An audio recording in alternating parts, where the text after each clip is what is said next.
1941 নেতাজি তখন স্বগৃহে নজরবন্দি। ব্রিটিশ সরকারের কড়া পাহারা, বাড়ির বাইরে সশস্ত্র বাহিনী টহল দিচ্ছে দিবারাত্র। এদিকে দেশের স্বাধীনতার প্রহরও বাড়ছে। সুভাষ বুঝলেন দেশের স্বাধীনতা চাইলে তার বাইরে যাওয়া আবশ্যক।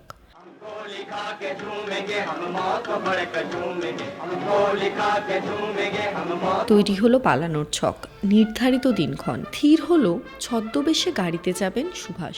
বসু পরিবারের কাছে তখন একাধিক গাড়ি, যার মধ্যে একটি শরৎচন্দ্র বসুর ডাউন আমেরিকান গাড়ি স্টুডিবেকার প্রেসিডেন্ট। স্টুডিবেকার রাজকীয় গাড়ি, তবে এই গাড়িটি পুলিশ চেনে। অগত্যা ভাইপো শিশির বসুর ব্যক্তিগত ব্যবহারের একটি জার্মান গাড়ি, ওয়ান্ডারার W24। একেই এই মহা নিষ্ক্রমণের জন্য উপযুক্ত বলে মনে করলেন সুভাষচন্দ্র। ওয়ান্ডারার ছাপোষা জার্মান গাড়ি, তার না আছে চাকচিক্য, না কোনো কৌলিন্য। চড়েও যে খুব আরাম তাও নয়, অতি সাধারণতার জন্যই তা পুলিশের নজর এড়াতে বেশি জুৎসই। 1940 সালের শেষের দিকে তিনি যখন পরিকল্পনা শুরু করেন, স্পষ্ট করে ভাইপো ভাইজিকে জানান কেউ যেন ঘুণাক্ষরেও টের না পায়।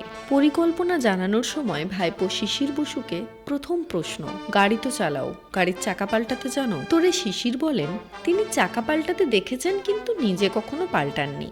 নেতাজি বলেন, তোমাকে চাকা পাল্টাতে শিখতে হবে, তবে তা বাড়িতে শেখা চলবে না। মেডিকেল কলেজ থেকে ফেরার সময় পার্ক সার্কাসের ময়দানের সামনেটা দুপুরের দিকে ফাঁকা থাকে, ওখানে কয়েকদিন পরপর চেষ্টা করো, দেখবে চাকা বদল করা জলভাত হয়ে গেছে।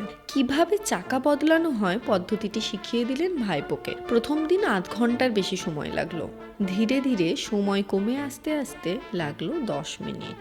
এখন যে গাড়িটি দেখতে পাচ্ছেন, এটি স্রেফ একটি গাড়ি কিংবা নিছক লোহালক্করের যন্ত্র নয়, বরং এই গাড়ি নিঃসন্দেহে ভারতের স্বাধীনতা ও নেতাজির অন্তর্ধানের প্রকৃষ্ট সাক্ষ্য। এই যে চাকা, একে ইতিহাসের কালচক্রের সঙ্গে অনায়াসে তুলনা করা চলে, কারণ সেদিন এই চাকাই বদলে দিয়েছিল ভারতের স্বাধীনতা সংগ্রামের গতিপথ।